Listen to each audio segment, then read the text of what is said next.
So hello everyone, कैसे हैं आप सब। आई होप आप सब अच्छे होंगे। फिर से स्वागत है नई वीडियो में। तो फिर बैंक जॉब इन्फॉर्मेशन के साथ टुडे आज हम बात करने वाले हैं बीआरएम डिपार्टमेंट एचडीएफसी बैंक के बारे में कि यार जॉब रोल्स एंड रिस्पॉन्सिबिलिटीज़ क्या होती हैं, कैसे बीआरएम की जॉब हमें मिल सकती है, क्या बीआरएम की जॉब बेस्ट रहती है, ठीक है, सेल्स वर्क रहता है या नहीं रहता है। तो ओवरऑल आज हम जानेंगे बीआरएम के बारे में, बीआरएम डिपार्टमेंट और बीआरएम जॉब रोल के बारे में, रिस्पॉन्सिबिलिटीज़ वर्क क्या रहता है।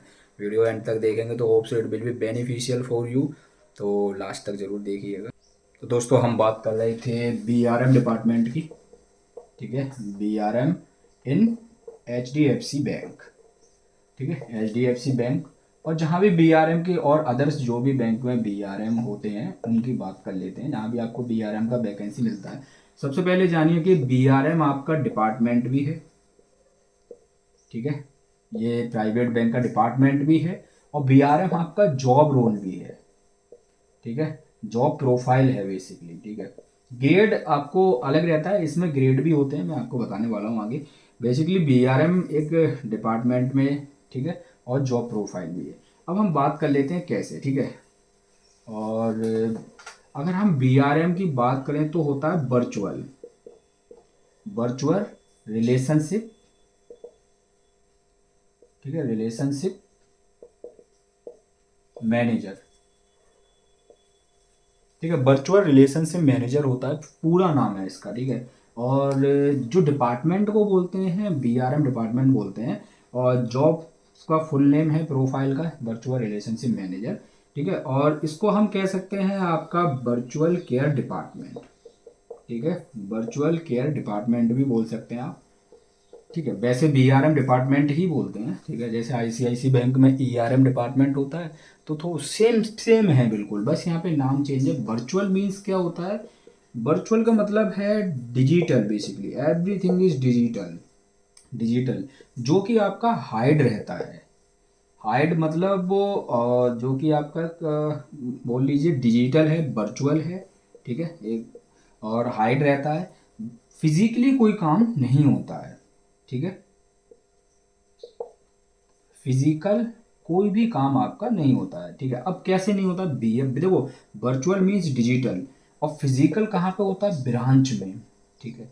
ब्रांच में सब कुछ फिजिकल वर्क होता है, मतलब आप वहाँ पे रिलेशनशिप मैनेजर प्रेजेंट रहते हैं, तो सब कुछ फिजिकल होता है। लेकिन बीआरएम मतलब वर्चुअल, जो कि डिजिटल है, जो हाइड रहते हैं, यानी ये कॉर्पोरेट ऑफिस में बैठते हैं, जो कस्टमर से मीटिंग नहीं करते, ठीक है, कॉर्पोरेट में बैठते हैं, कस्टमर मीटिंग नहीं होती है। अब इसमें वर्क क्या होता है, जब कस्टमर मीटिंग नहीं होती तो सेल्स वगैरह की बहुत सारी चीज़ें होती हैं, कस्टमर मीटिंग नहीं होती इनकी, ठीक है, कस्टमर मीटिंग नहीं होती है। अब जो भी काम होता है बीआरएम का, बेसिकली हम बीआरएम की बात कर रहे हैं, चलिए अब हम बात करते हैं आपका, ठीक है।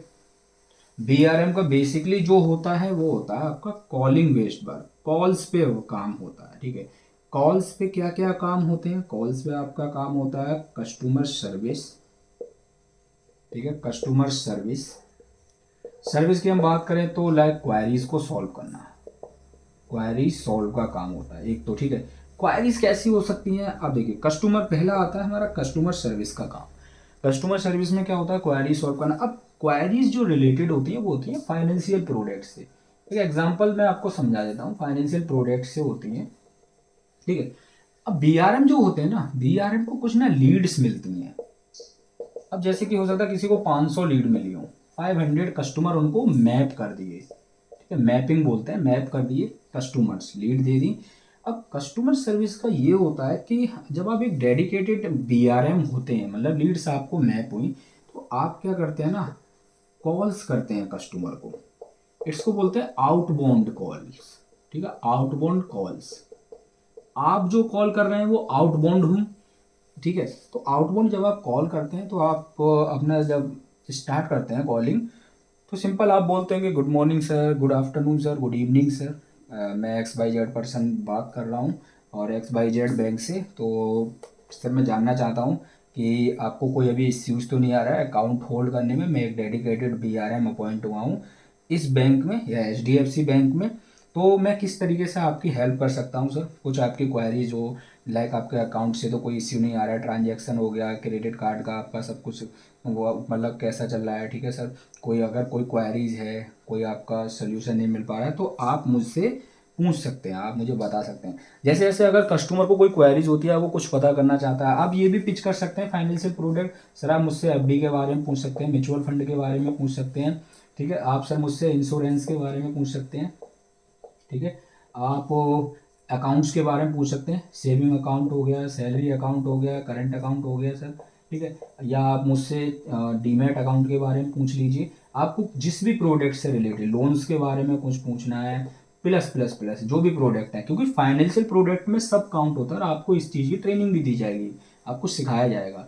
तो कस्टमर बोलता है हाँ यार मेरे को ना होम लोन लेना है नेक्स्ट मंथ, तो क्या क्राइटेरिया रहता है, मतलब आपने एक कॉल की, आउटबाउंड कॉल कस्टमर के लिए, ठीक है। ठीक है। तो आपने आपने पहले सबसे पहले स्टार्ट किया कस्टमर सर्विस से। सर क्वेरीज आपने पूछी, सर कोई क्वेरीज तो नहीं है, आपने अब उनकी क्वेरीज निकल के आई फाइनेंशियल प्रोडक्ट में, लोन की, HL होम लोन की, आपने सब कुछ बता दिया। अब एक और काम होता है यहाँ पे आपका, वो होता है क्रॉस सेल का। क्रॉस सेल्स का काम जो होता है, अब लाइक आपने कस्टमर को तो सर्विस के लिए कॉल किया था, लेकिन आपने HL की लीड पे बात कर ली। अब वो आपकी लीड जनरेट हो गई, तो आपने क्या किया, होम लोन के बारे में बताया, अब आपने सब कुछ बता दिया, ठीक है। अब आप पिच करेंगे कि सर आप जब नेक्स्ट मंथ देख रहे हैं तो एक बार ट्राई कीजिए सर, एक कम से कम 15 से 20 दिन प्रोसेस लग ही जाता है होम लोन होने में, मिनिमम सर 10 से 15 दिन लग ही जाते हैं। तो आप अगर फाइल अभी लॉगिन कर लेंगे तो आपके लिए ज़्यादा बेनिफिशियल रहेगा। और फाइल लॉगिन कर लीजिए, मैं आपकी जो है बात करवा देता हूँ, ठीक है। और HL टीम से अपनी, ठीक है, वो आपको सब कुछ गाइड कर देंगे, ठीक है। और जब HL टीम को आप अपनी ये फाइल दे देते हैं, तो वो लॉगिन करा देते हैं या आप ही लॉगिन कराते हैं, तो आपको क्या होता है ना, क्रॉस सेल हो जाता है। तो आपको बोल सकते हैं बिजनेस काउंट होगा, ठीक है। तो आपने सेल्स भी कर दिया, आपने सर्विस भी प्रोवाइड कर दी। तो BRM का अब आप काम समझिए, कस्टमर की क्वेरी सॉल्व करना और क्रॉस सेल करना, ठीक है, ये काम होता है। अब वो वहीं पे वर्चुअल रिलेशनशिप मैनेजर, ठीक है, काम आप समझिए, सेल्स और सर्विस का काम है बेसिकली, फाइनेंशियल प्रोडक्ट की जान इन्फॉर्मेशन देना और उनको क्रॉस सेल करना, यानी सेल्स करना, ठीक है। आउटबाउंड कॉल सिस्टम, अब मैं एक बार शुरू से यहाँ से आपको बता रहा हूँ। BRM का काम होता है बेसिकली सेल्स प्लस सर्विस, ठीक है। ये आर है, मैं आर ऐसे ही बनाता हूँ, सेल्स सर्विस। कॉलिंग वर्क रहेगा आपका, आपको लीड्स मैप कर दी जाएंगी, ठीक है, लीड्स मैप कर दी जाएंगी, जिसमें कि हो सकता है 500 प्लस हो सकते हैं, it will be depend on bank की, या बैंक कितना आपको देता है लीड्स। जब आपको मैप कर दी जाती हैं, ठीक है, आप उन पर आउटबाउंड कॉल करते हैं, आउटबाउंड कॉल्स करते हैं। कॉल करने के लिए आपको क्वेरीज का सॉल्व करना होता है, क्वेरीज प्लस फिर आपको क्रॉस सेल कर देना होता है, जो प्रोडक्ट का आप स्टार्ट करेंगे, इन्वेस्टमेंट के बारे में बात करनी होती है। इसमें आपका सिंपल है कि आपका एक बिजनेस निकल आता है, ठीक है, जैसे मैंने आपको बताया था। तो ये आपका बेसिकली, अब आप पूछेंगे सर ये टारगेट बेस्ड है, देखो ये आपका ऑपरेशन प्लस सेल्स जॉब है दोनों, बट टारगेट बेस्ड होती है। टारगेट और प्रेशर दोनों ही रहेगा भाई, कहीं कम नहीं हो रहा है। बट ये है कि आपको फील्ड वर्क नहीं होता है, there is no field work in BRM department और ERM department also, only digital यानी वर्चुअल, पूरा का पूरा आप बैकएंड में बैठ के कॉल पे काम करते हो। कस्टमर्स की क्वायरी सॉल्व करना हो गया, सेल्स निकालना हो गया, ठीक है, या फिर कोई भी कस्टमर का इश्यूज आ रहा है किसी भी चीज़ से रिलेटेड, वो सारी चीज़ें, ठीक है, आप वर्चुअली करते हो सिर्फ कॉल्स पे। अब आप कहोगे कि सर मुझे हर प्रोडक्ट की लिटिल बिट नॉलेज है, अब मैं नया हूं तो मैं कैसे उनको बताऊं, आपको FPR दे दिए जाते हैं, ठीक है। FPR कह लीजिए कि डेडिकेटेड RM होगा इंडिविजुअल प्रोडक्ट का, जैसे कि होम लोन है तो होम लोन के FPR होंगे आपके यहाँ पे। FPR मतलब आप समझ लीजिए एक RM ही होते हैं, बट वो इसी फील्ड के होते हैं। आप उनको कॉल कनेक्ट करते हो, आपने कोई कस्टमर को कॉल्स किया, आपने उनको कनेक्ट कर दिया, उन्होंने सब कुछ समझा दिया, और उसके बाद लॉगिन करा दी फाइल, और आपके में काउंट हो गया और उनको भी काउंट हो गया, ठीक है। आपको भी बिजनेस मैप हुआ, उनको भी हुआ, बट ओवरऑल आपने अपनी लीड से जो बिजनेस निकाला, तो 500 प्लस लीड से, तो वो आपका ही काउंट होगा, ठीक है। इस तरीके से आपके टारगेट कंप्लीट होते चले जाते हैं। इस चीज़ को पूरा आप समझ गए BRM, ठीक है, सेम लाइक ERM। अब BRM में भी टॉक टाइम का इश्यूज रहता है, टॉक टाइम का भी सिस्टम यहाँ होता है। जैसे कि ERM में टॉक टाइम हो सकता है आपका 2 आवर्स का हो पर डे, ठीक है। हो सकता है 100+ डायल कॉल का हो, ठीक है, पर डे। हो सकता है आपका 50+ कनेक्टेड कॉल, ठीक है, कनेक्टेड कॉल्स पर डे। अब डायल कॉल का मतलब है आपने इतने डायल किए, इतने कस्टमर से आपकी बात हुई, तब जाके आपके 2 घंटे निकले। अब ये रेशियो पूरा कब काउंट किया जाता है? ये रेशियो काउंट किया जाता है कि तभी आप सेल्स ला पाएंगे जितना आप कस्टमर को क्वायरी सॉल्व करेंगे और उनको पिच करेंगे फाइनेंशियल प्रोडक्ट, ठीक है। तभी जब आप फाइनेंशियल प्रोडक्ट पिच करेंगे, सिंपल से वहीं कनेक्ट होगा ना, तभी आप सेल्स ला पाएंगे, तभी बैंक को बेनिफिट है। बैंक हमेशा हर एम्प्लॉय से अपना बेनिफिट चाहता है, क्योंकि वो आपको जो सैलरी दे रहे हैं ना, अगर बैंक आपको सोच लीजिए 30,000 रुपये सैलरी दे रहा है, तो आपसे बैंक 10 लाख का काम भी लेगा।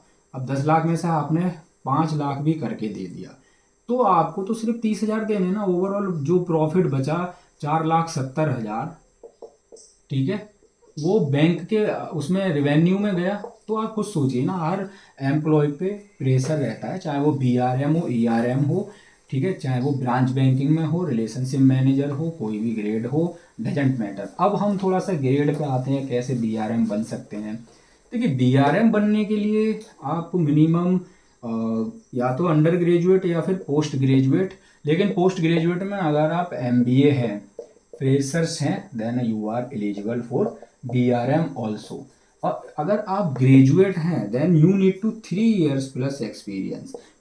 3 years छोड़ दीजिए, मिनिमम 2 years एक्सपीरियंस मांगा जाता है बेसिकली HDFC बैंक में अपने, ठीक है, फॉर BRM, ठीक है। और एक्सपीरियंस भी आपको जो होना चाहिए ना, वो BFSI का ही होना चाहिए, यानी बैंकिंग सेल्स का CASA at all. Under graduation पे 2+ ईयर एक्सपीरियंस रहेगा, पोस्ट ग्रेजुएशन पे MBA फ्रेशर्स एलिजिबल रहते हैं। स्टार्टिंग सैलरी आपकी BRM की 25,000 इन हैंड से लेकर आपका 35,000 इन हैंड तक रह सकती है, ठीक है, फ्रेशर्स के लिए। अब आप सोचेंगे सर 35,000 तक कैसे जा सकती है? हमेशा याद रखिए, आपका मैटर करता है यूनिवर्सिटी पे भी, कोर्स के साथ साथ यूनिवर्सिटी भी मैटर करती है। आप MBA करके आ रहे हैं तो डेफिनेटली आपकी सैलरी 30,000 के आसपास स्टार्टिंग हो जाती है। आप under graduate plus 2 years experience लेके आ रहे हैं, तब भी आपकी सैलरी इतनी रह जाती है। 25,000 का ये कहना है कि सैलरी हमेशा दो डिपेंड करता है, एक तो आपका स्टडी के बेस पे, एजुकेशन बेस, दूसरा आपका सैलरी लोकेशन बेस होता है। वहीं मेट्रो सिटीज़ में आपका सैलरी प्लस पॉइंट में आता है, और रूरल एरिया में आपका लो पॉइंट में आता है, यानी माइनस में आता है, ठीक है। तो ये है ओवरऑल फंडा BRM का, ठीक है। BRM में ग्रेड भी मिलती हैं। देखो, अगर आप BRM के लिए जाते हो, HDFC बैंक हो, कोई सा भी बैंक हो, ठीक है, और आपका BRM का मिनिमम ग्रेड असिस्टेंट मैनेजर हो सकता है, ठीक है, या फिर डिप्टी मैनेजर 1 हो सकता है। इससे नीचे की ग्रेड नहीं मिलती। ये दोनों ही आपका अच्छी और हायर ग्रेड में काउंट होते हैं, ठीक है। AM थोड़ा सा लो होते हैं, DM आपके हाई होते हैं, एक पोस्ट, ठीक है। तो ये आपको ग्रेड मिल सकता है। AM ग्रेड पे 25,000 के आसपास आपको सैलरी मिल जाएगा, DM 1 पे 30,000 के आसपास आपको सैलरी मिल जाता है, ठीक है, डिपेंड ऑन लोकेशन। तो ये ओवरऑल था BRM इन HDFC बैंक और अदर बैंक्स, जहाँ भी वर्चुअल रिलेशनशिप मैनेजर का जॉब रोल होता है या फिर BRM डिपार्टमेंट होता है, ठीक है। यहाँ पे आप देखो, आउटबाउंड और इनबाउंड कॉल सिस्टम चलते हैं, हमेशा याद रखिए, ठीक है। अब आउटबाउंड कॉल BRM करते हैं, BRM हमेशा आउटबाउंड कॉल करेंगे, ज़्यादातर आउटबाउंड कॉल, ठीक है। अब वहीं आप देखते हैं PBO, आपने सुना होगा, फोन बैंकिंग ऑफिसर, इनका इनबाउंड कॉल का होता है भाई। मतलब कस्टमर इनको कॉल करते हैं, ठीक है, कस्टमर इनको कॉल करेंगे। BRM हमेशा कस्टमर को कॉल करेंगे, ठीक है। इस जो तीर मैंने बनाया ना, इससे समझ जाइए, कस्टमर कॉल करते हैं वो इनबाउंड कॉल कहलाता है, और लेकिन BRM जब कॉल करते हैं तो वो आउटबाउंड कॉल कहलाता है, ठीक है, जो कस्टमर को कॉल करा जाएगा। तो आउटबाउंड कॉल से ही सेल्स निकाला जाता है, इसीलिए BRM पे आपके सेल्स का भी प्रेशर रहता है। अब आप ये समझ गए होंगे। बट BRM से अगर आप करियर स्टार्ट करते हो, ठीक है, वर्चुअल रिलेशनशिप मैनेजर, डेफिनेटली 2 साल बाद आपका प्रमोशन होता ही है, और एवरी ईयर आपका जब फाइनेंशियल ईयर एंड होता है, अप्रैल जब आता है, तो अप्रैल में आपका सैलरी इंक्रीमेंट भी होता है हर साल, ठीक है, सैलरी इंक्रीमेंट भी आपका होता है, वहीं आपका बोनस भी आता है प्लस, ठीक है। तो ये एक बेनिफिट हो जाता है एम्प्लॉयज़ के लिए। 2 साल बाद आफ्टर 2 इयर्स आप प्रमोशन के लिए एलिजिबल हो जाते हैं। और वहीं आपका प्रमोशन, अगर आप एएम बनते हैं तो एएम के बाद डीएम वन में होता है, डीएम वन बनते हैं तो डीएम टू में आपका प्रमोशन हो जाता है। तो ये ओवरऑल है बीआरएम का ओवरव्यू जॉब प्रोफाइल का, ठीक है, वर्क एट ऑल। और मेरे ख्याल से बीआरएम बहुत बेस्ट है, वर्चुअल काम होता है, ओवरऑल सब डिजिटल काम, कॉल पे काम होता है, सेल्स प्रेशर टारगेट रहेगा, एसी में बैठकर काम करिए, कॉर्पोरेट ऑफिस की जॉब है, फील्ड वर्क बिल्कुल नहीं होता है। और मौका मिलता है तो बीआरएम के लिए ज़रूर ज्वाइन कीजिएगा, वन ऑफ द बेस्ट। और एचडीएफसी इंडिया का नंबर 1 बैंक है। टारगेट प्रेशर हर जगह है, इश्यूज़ प्रॉब्लम हर जगह है, वो कभी ख़त्म नहीं होने वाले। आप अपनी लाइफ को अच्छा बनाइए, अपने फ्यूचर में ग्रोथ देखिए, करियर ग्रोथ को बढ़ाइए अपना, ठीक है। मौका मिलता है काम कीजिए, बीआरएम, एआरएम, फ़ोन बैंकिंग, जिस भी सेक्टर में आप चाहते हैं, एक्सपीरियंस अच्छा ले लेंगे तो आगे अच्छी सैलरी होगी, अच्छी ग्रेड होगी, एक अच्छी पोजीशन पे आप काम कर पाएंगे। कोई क्वेरीज है तो बिल्कुल फील फ्री हो गया, आप पूछ सकते हैं कमेंट बॉक्स में। कुछ अपना ओपिनियन रिव्यू देना चाहते हैं दो जो एचडीएफसी में काम करते हैं तो ज़रूर अपना पॉजिटिव रिव्यू शेयर कीजिएगा, जो भी रिव्यू शेयर जरूर कीजिएगा। अदर जूनियर्स की, फ्रेशर्स कैंडिडेट की हेल्प हो पाएगी। Thank you, all the best.